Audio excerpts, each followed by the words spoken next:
This episode is brought to you by Sax.com.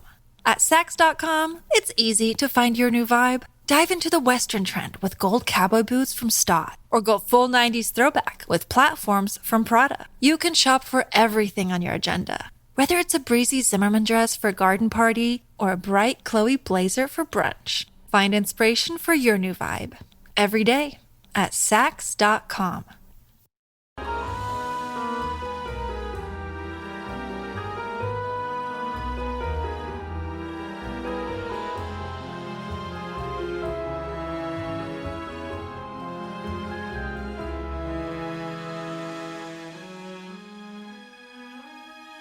Hello, everybody. Brenna here. And I'm Gabby. And this is the Mystery of Everything podcast. Insert applause here, Gab. Woo. Gabby's a little sickly today. I'm so sick. She barely has a voice. So just bear with us. We're on our last legs.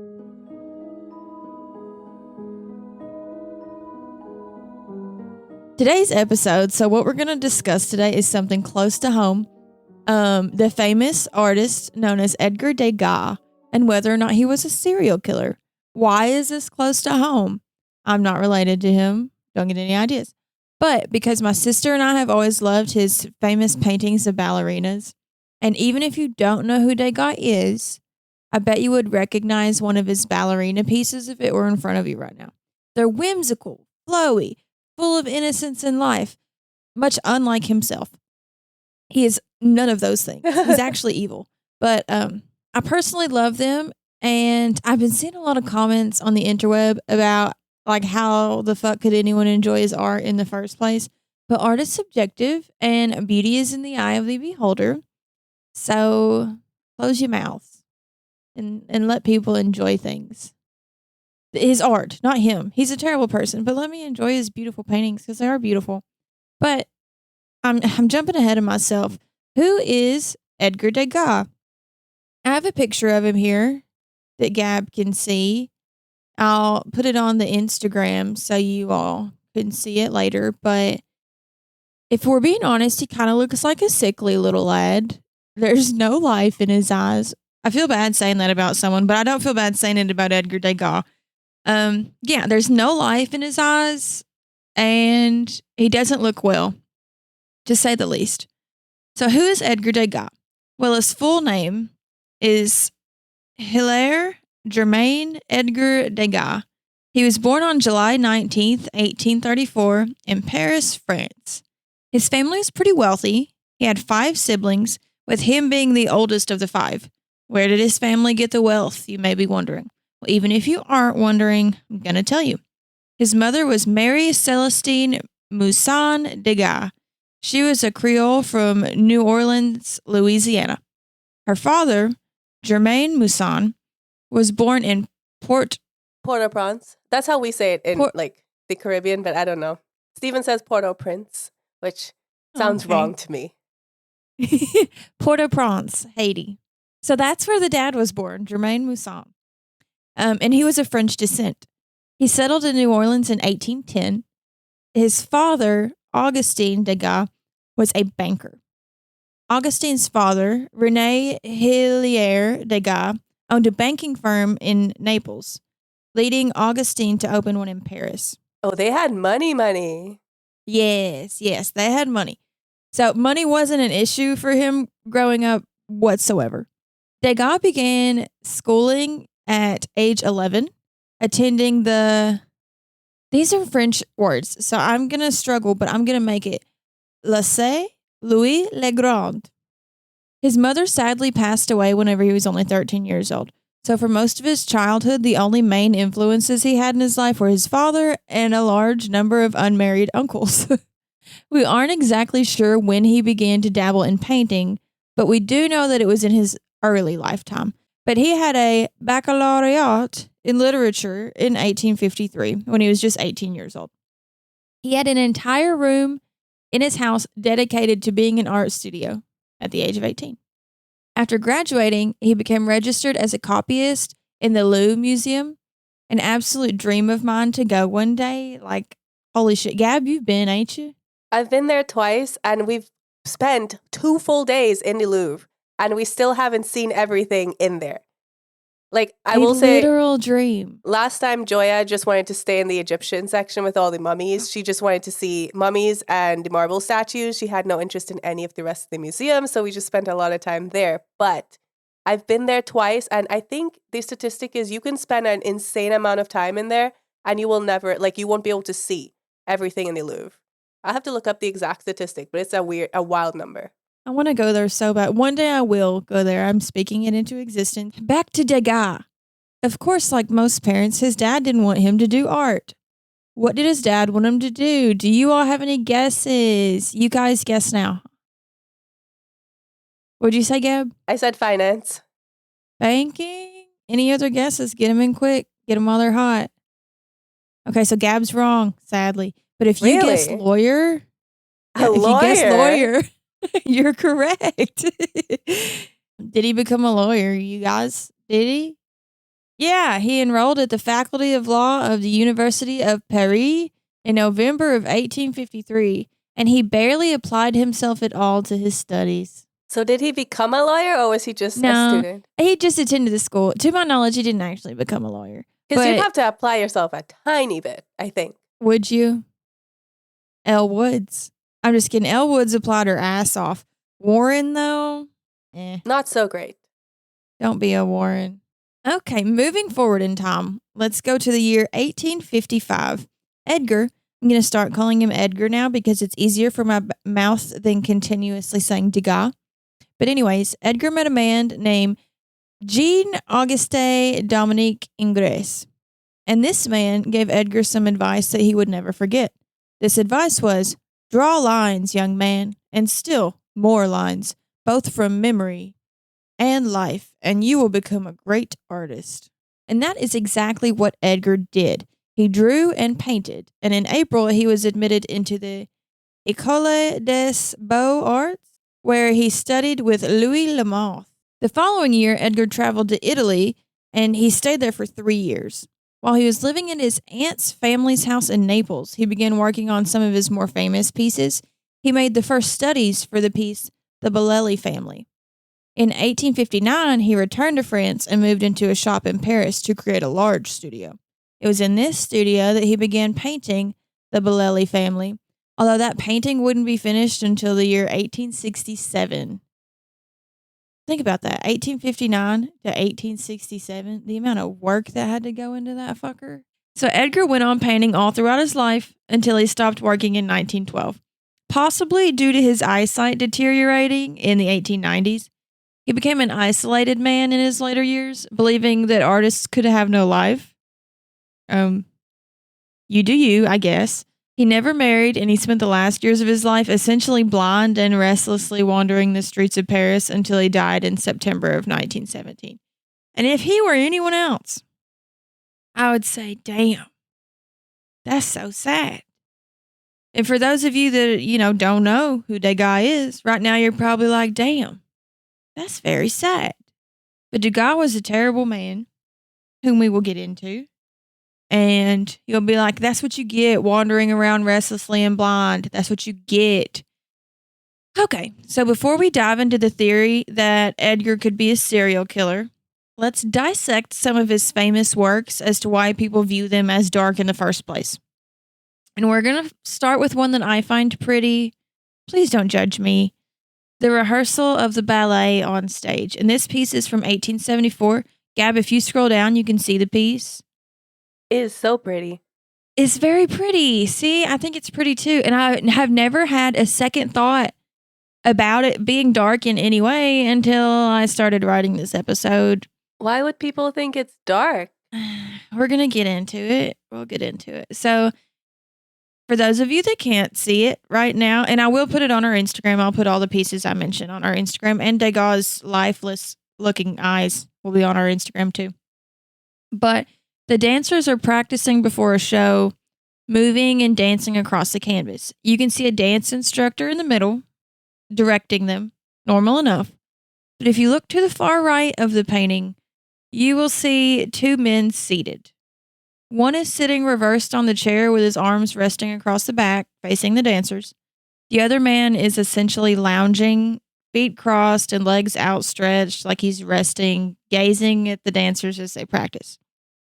The men are very well dressed and they give off the impression that they hold some sort of power in the room.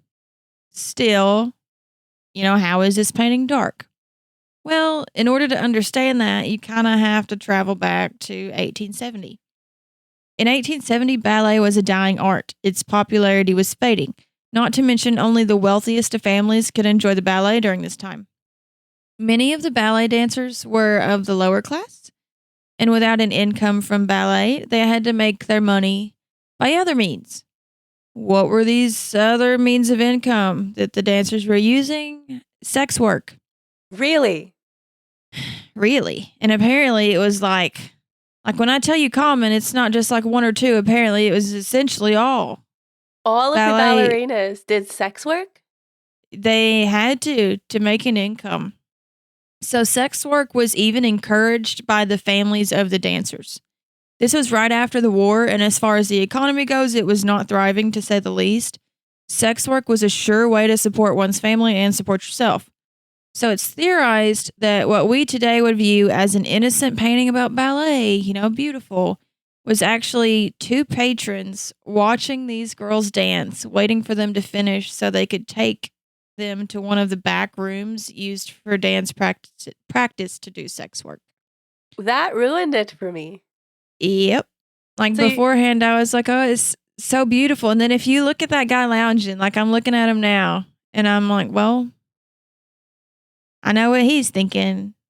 And it is so sad because I think his works are so beautiful. But let's move on to the next painting. Another notable painting that could be viewed as dark is one called The Star. How is this one dark? How? All right. Since you asked, the painting's actual name is simply Ballet, but it's known as The Star. Oh, it's from 1876, I should say. But it's often called The Star because it shares similarities to another work by that name. In this painting, we see a young dancer in a beautiful white tutu, adorned with flowers and a ribbon across her neck. Some believe that this dancer is a Spanish dancer by the name of Rosita Mari, although, of course, this is not confirmed. The background of the painting shows a large amount of color forming the curtains in the set, the feet of some of the other dancers with their tutus. And then you see a man.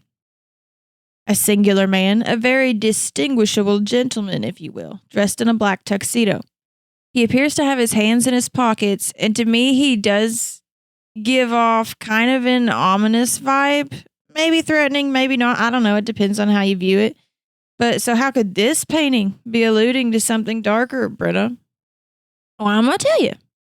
There are rumors that the younger ballerinas would spend the majority of their time with their, quote, backstage patrons, and they would be given the best roles to perform on stage the more time you spent with your backstage patrons.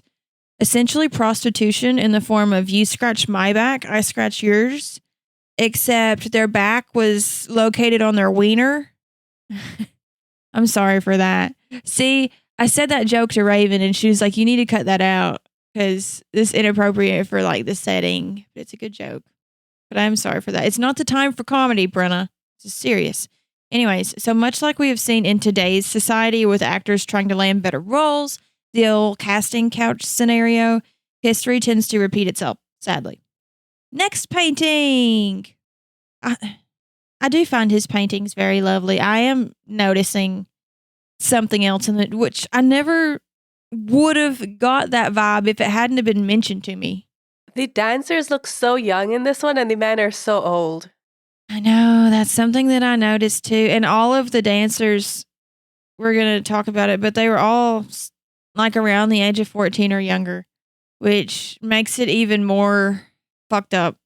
You really ruined art for me. I hope you're happy. I hope you're happy with yourself. I hope you can sleep tonight. I'm not happy because I really liked his artwork. And let me reiterate, like, I know he's a piece of shit. I know he is. I don't like him. I don't like him at all. But I did think his paintings flowed very well. Guys, I'm watching Gab die on camera right now. Bless her sweetheart. This episode is brought to you by Sax.com. At Sax.com, it's easy to find your new vibe. Dive into the Western trend with gold cowboy boots from Stott, or go full 90s throwback with platforms from Prada. You can shop for everything on your agenda, whether it's a breezy Zimmermann dress for a garden party or a bright Chloe blazer for brunch. Find inspiration for your new vibe every day at Sax.com. This episode is brought to you by Shopify. Whether you're selling a little or a lot, Shopify helps you do your thing, however you cha-ching. From the launch your online shop stage, all the way to the we just hit 1 million orders stage. No matter what stage you're in, Shopify's there to help you grow. Sign up for a $1 per month trial period at shopify.com/special offer, all lowercase. That's shopify.com/special offer. Anyways, next painting we're going to talk about is called Orchestra Musicians, and it was done in 1872. In this painting, we see young ballet dancers in the background, but one of the ballet dancers is front stage taking a bow. But the view of this painting is shifted. In most paintings, the men are in the background off to the side, while the ballerinas are in the front. In this painting, the ballerinas are in the background, while the musicians are older men in the front, from the view of the pulpit. Some think this painting shows the dancers are being viewed as an object or simply a product. And I'm not going to lie, when looking at it, it looks like that. It looks like she's on display for the world to see. And the world in this painting is a bunch of old men musicians. So the patrons aren't seen in this painting, but apparently the men are still gawking at the dancers. I don't necessarily see them being gawked at. It isn't 100% clear to me where these male musicians are looking. I don't necessarily get an ominous feeling from it, but looking at the ballerina in question, she does look like she is on display. So supposedly during this time period, many of the dancers were all younger than the age of 14 years old and were called les petits rats, or little rats, which is so sad. Little dancers having to provide for their families. And like, I've always thought ballet was so graceful and so beautiful. And it still is. It's still graceful and beautiful. But to think of it during this time period, it puts a lot into perspective. So while Edgar himself was known to reject the advances of the ballerinas he used as his models, he still wasn't kind to them by any means. He would demand them to stand for hours at a time, holding their bodies in contorted positions in extreme discomfort. He called them his little monkey girls and apparently said he wanted to capture them cracking their joints. He also apparently once told the painter Pierre Genuet, he said, "I have perhaps too often considered woman is an animal." So, there's that. He was a known misogynistic with an extreme antagonism towards women. But was he a serial killer? Does that make you a serial killer? You can be misogynistic and a pig and still not be a serial killer. Why do we think he's a serial killer? We're going to get into that, Gab. Mostly because of viral TikTok. But, let's dive in. So some theorize that Edgar Degas is Jack the Ripper. In fact, this theory has gone viral, being liked roughly 2 million times, saved 296.5 thousand times, and shared 176.4 thousand times the last time I checked the TikTok, which is how I found it in the first place. The theory started from a TikTok, and I know you're going to be like, Bruno, what the fuck is up with you and TikToks? I scroll all the time, but don't worry. I guess it's about to be banned, so I won't be scrolling much more. I will get my information from elsewhere. So the woman that created this TikTok, her TikTok name is Sheer Genius. And I like how she spells it. She spells it differently. And in a nutshell, she breaks down why she thinks Edgar Degas is Jack the Ripper. And I will quote it now. And she is onto something. Like, she's onto something. But you all pretend that I'm her. My Roman Empire is the fact that I think Edgar Degas, painter of ballerinas, was Jack the Ripper. Hear me out. We all know that Jack the Ripper killed women, specifically ones that he probably mistook for women of the night. At the time of the murders, Edgar Degas was in his early 50s and was beginning to really hate women. He'd always been a bit of a misogynist, but he was degrading into a horrible, awful misanthrope of a person that people did not want to be around. And part of that was that he was going blind. With modern technology, we know that most psychopaths and all serial killers have a dead spot in their brain right behind their eyes. And Degas had Stargardt's disease, we believe, because he had a hereditary disease that caused blindness over time. In Stargardt's disease, the area behind the eyes, the orbital frontal cortex, occipital lobe area, can go black. No gray matter activity in that region when the loss of visual input causes decay. So I believe that over time, he gradually became a worse and worse person because his inability to make good decisions was just being destroyed. This does not happen with everyone who has Stargardt's, by the way. But he was already a pretty shitty human being. He was also wealthy, well-connected, and lived in Paris, which was just a short train ride away from London where the murders occurred. A year later, his friend Whistler of Whistler's mother chided him for not coming for lunch any longer. Whistler lived in London. Apparently, Degas was fond of just taking a train in, having lunch with Whistler, and going home. Degas took a 2-week trip down to southern France for 2 of the murders, and during that time, he sent a ton of letters to all his most famous friends he had never written to as far as we know. The only letter that they have ever wrote that we have to this day is the letter that he wrote during the murders. So I have to wonder if he was setting himself up an alibi, because why did he write to all these society gossips, these long pages, long letters that are full of witticisms and quips that he hoped they would share about things that were scheduled in advance, like plays? If you look at the number of letters he wrote during that 2 to 3 week span, it's more than most years in the 5 years after or the 5 years before. We also wonder if Jack the Ripper was a surgeon, because he removed several organs and knew where they were and where to cut in the neck in order to cause death, because he had a good grasp on anatomy. But other people questioned whether he could be a surgeon because he had an unsteady hand and didn't cut like a surgeon. He just knew where everything was. Well, Degas was a classically trained artist. He had attended human dissections probably multiple times. He was also obsessive about knowing every detail about how a body worked. And he called women similar to horses, like animals, like things that he wanted to know every motion of. And so the fact that Jack the Ripper dissected Mary Jane Kelly does not surprise me in the least.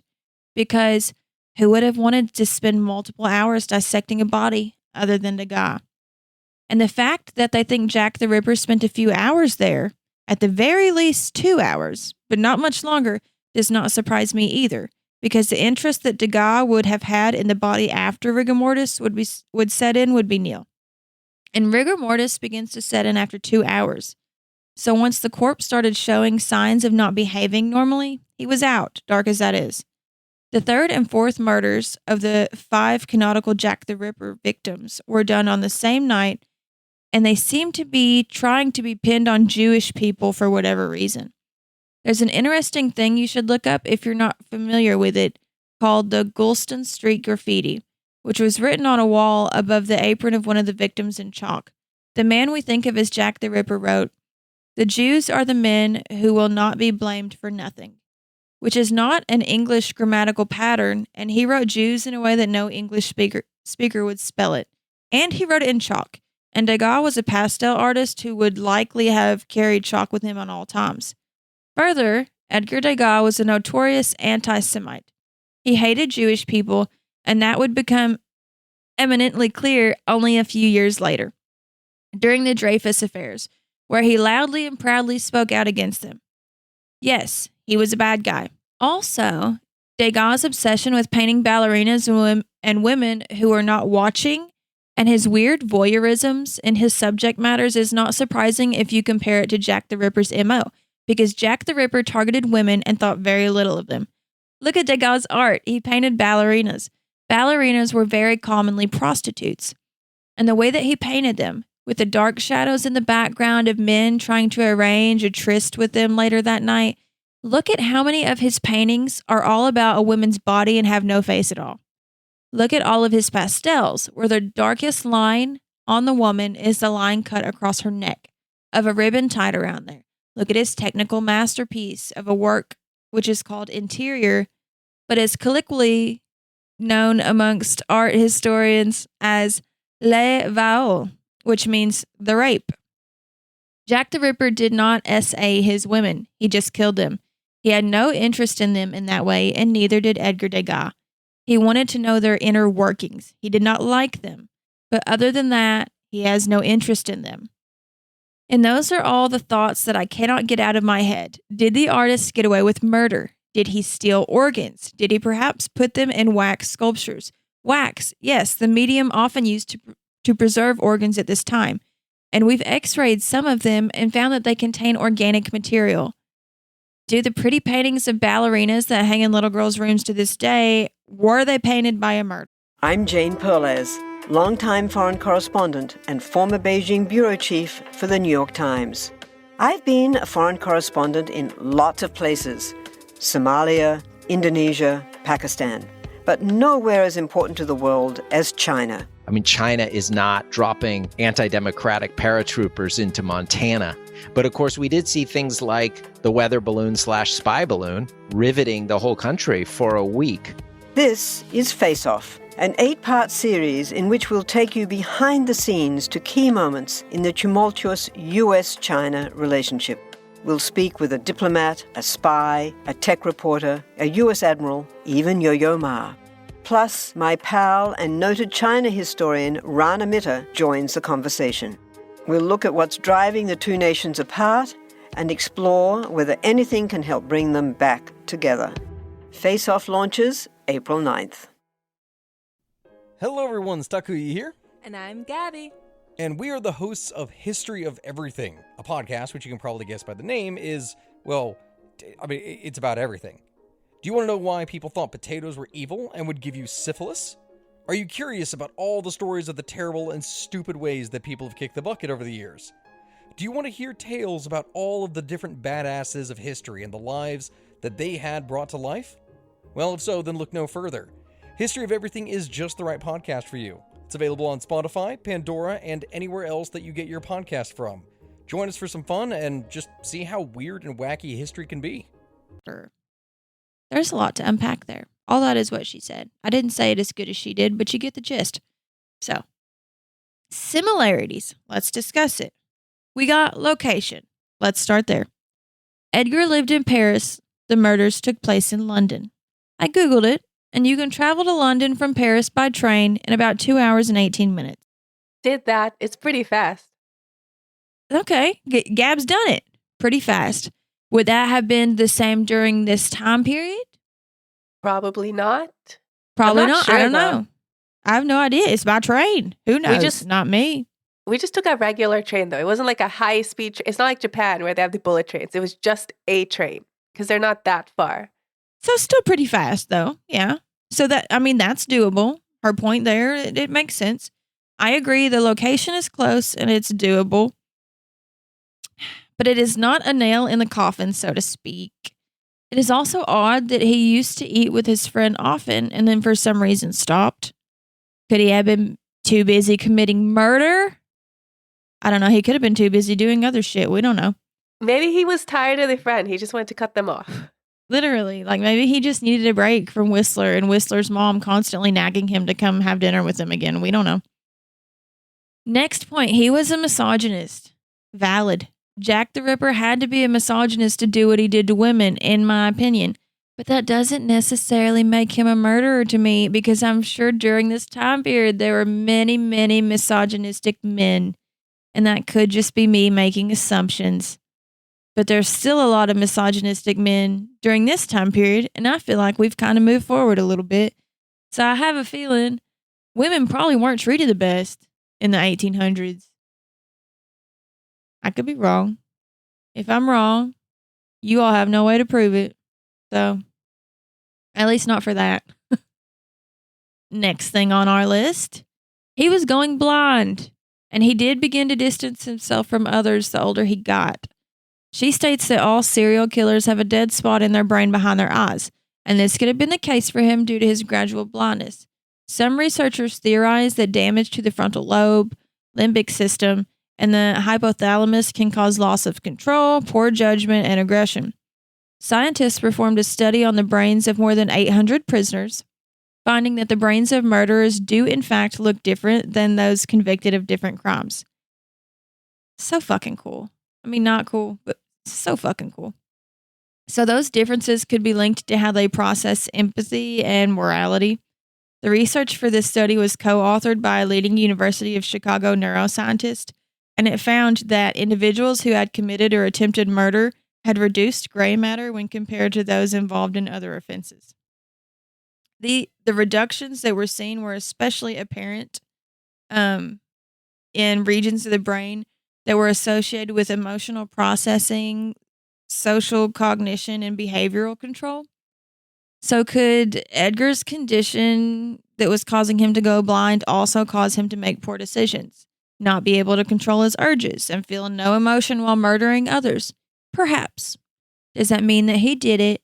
Not necessarily. But does that not blow your mind that in people that have committed murder, they're like lacking gray matter? And I kind of want to do an episode on just brains, like weird brain things. yeah, that did. So just doing that little bit of research, because there's so much more research than that tiny little paragraph I just listed. But I also looked at like they had images of the brain scans and stuff, and I ain't a doctor, so I couldn't make much out of it. But just highlighted areas or areas that were like dead zones in other people's brain. And then it makes me wonder, like, do I have dead zones in my brain? We know some neuroscientists. We should do an episode with one. We should. Oh, that would be good. I want to know if I have dead spots in my brain. You're not paying for that scan. Those are pricey. No, I could never. But just like the way that my brain works, and like I have OCD and anxiety, and I've done some things, and I've been some places, and I've seen a thing or two, which we know can affect your brain.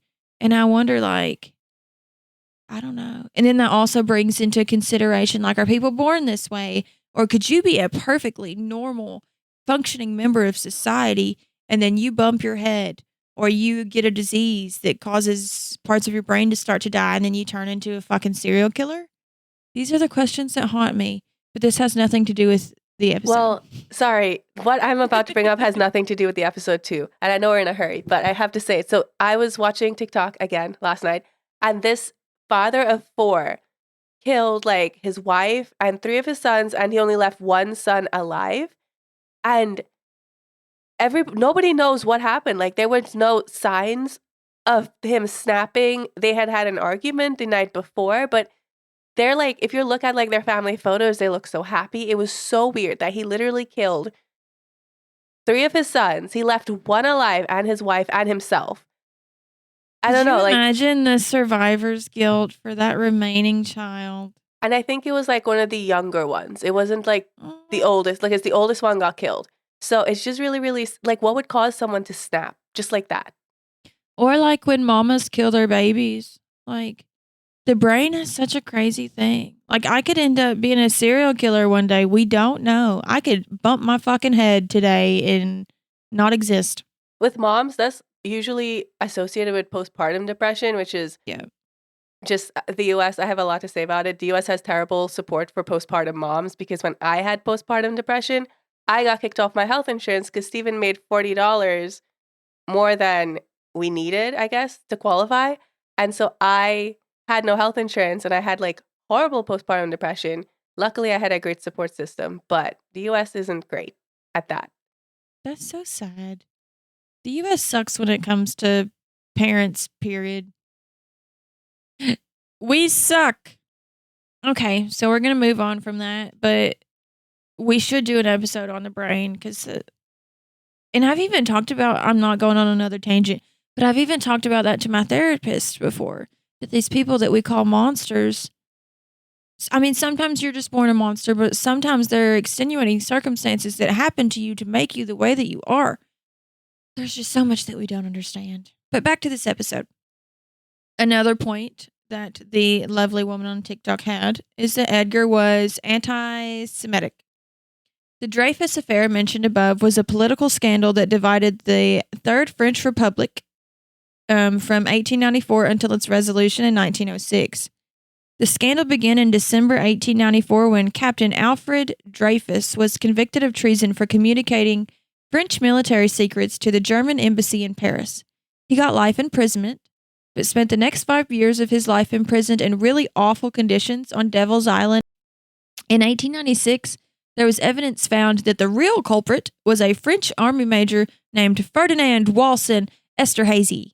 The new evidence was suppressed, and a military court unanimously acquitted Esterhazy after a trial that only lasted 2 days. Where is my mind? So, he got acquitted after 2 days. He was actually the guilty one if you're having trouble following along. The Army also laid additional charges against Dreyfus based on forged documents. So during this time period of the Dreyfus affair, there were many members of the art community picking sides. Monet and Pissarro were pro-Dreyfus, along with some younger radical artists. Cezanne, Rodin, Renoir, and Degas were anti-Dreyfusard. So, Degas was anti-Dreyfus. It seemed that no one was as anti-Dreyfus and anti-Semitic than Edgar Degas, though. He was the leading man in Piece of Shit. There was once a model in Edgar's studio that said she had doubts about Dreyfus being guilty. So what does Edgar do? Edgar yelled at her, "You are Jewish, and told her to put her clothes on and leave the studio, even though he was told the woman was a Protestant. He didn't give a fuck and he made her leave. Just because she was like, I don't know if Dreyfus is guilty or not. He's like, fuck you, bitch. So, again, he's a piece of shit. Picasso once referred to Degas as the ferocious anti-Semite. Like, what? Picasso and Degas stopped being friends over the Dreyfus affair.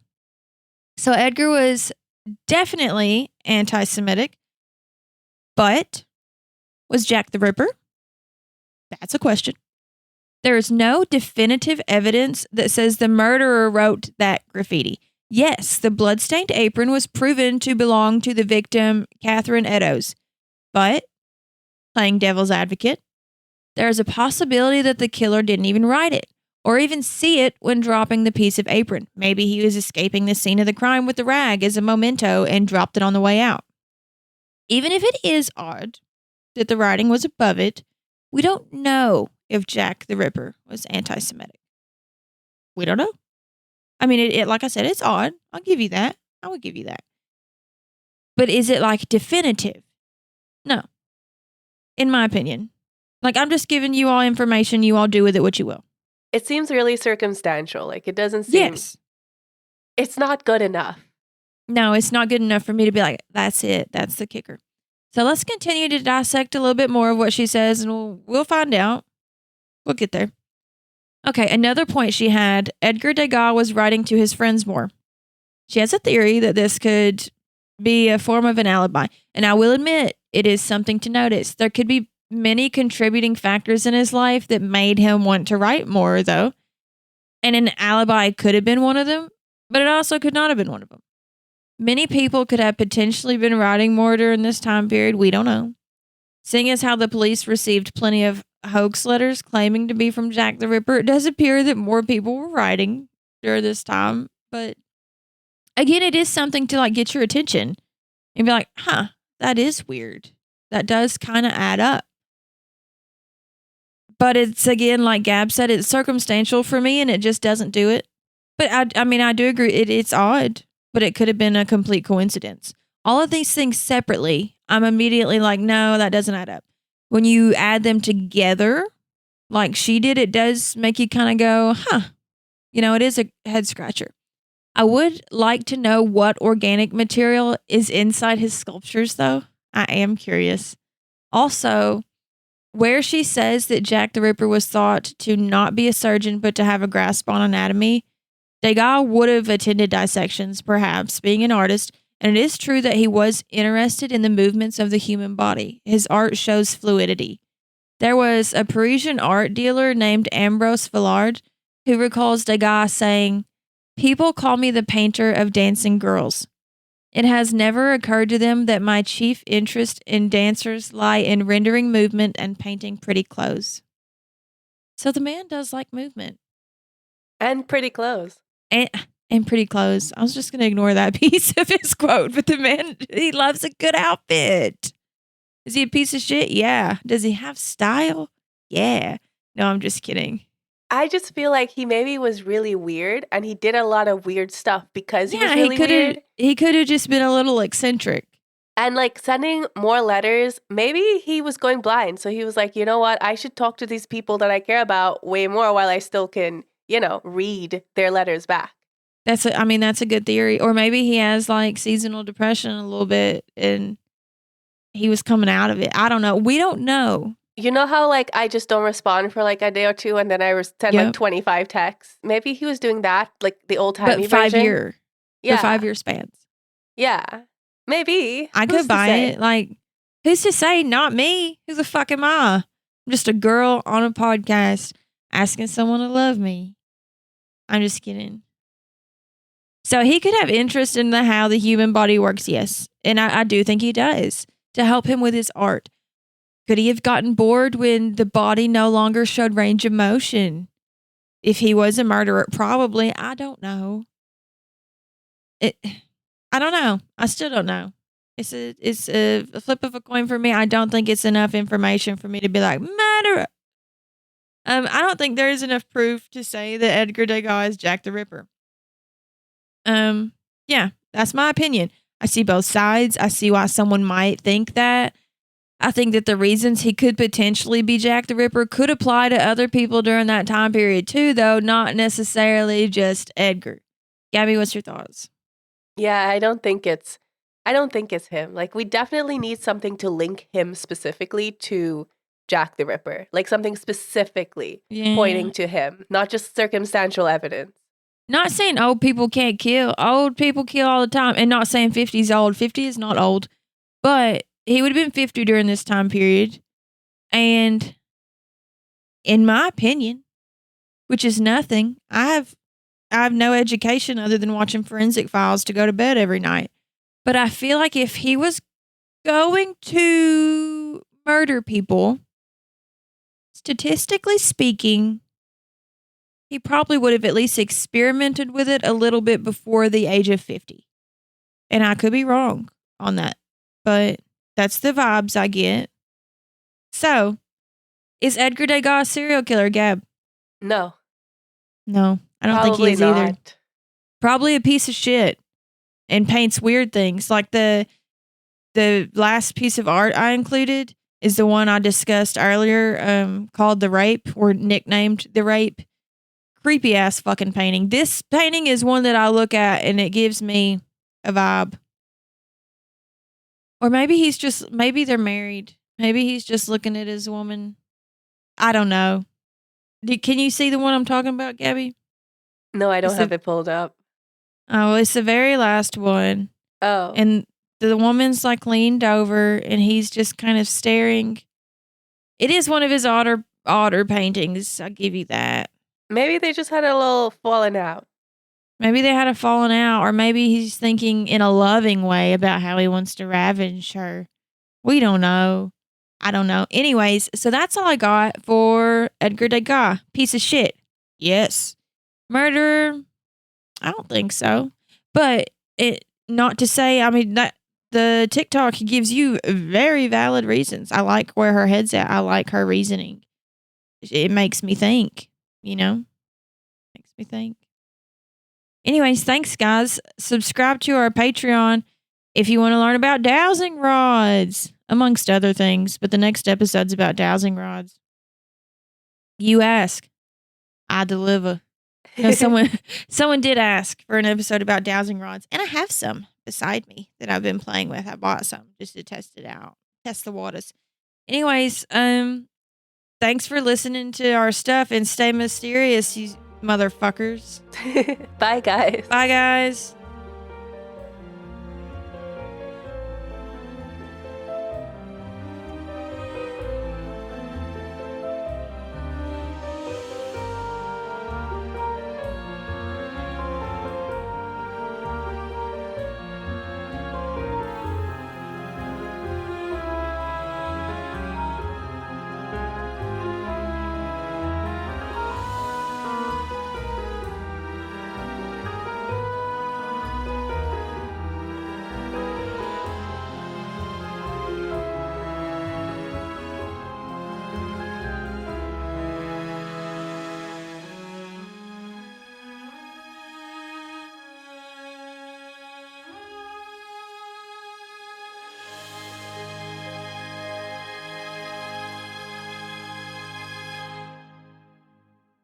Have you ever wondered how inbred the Habsburgs really were? What women in the past used for birth control? Or what Queen Victoria's 9 children got up to? On the History Tea Time podcast, I profile remarkable queens and LGBTQ+ royals, explore royal family trees, and delve into women's medical history and other fascinating topics. Join me every Tuesday for History Tea Time, wherever fine podcasts are enjoyed.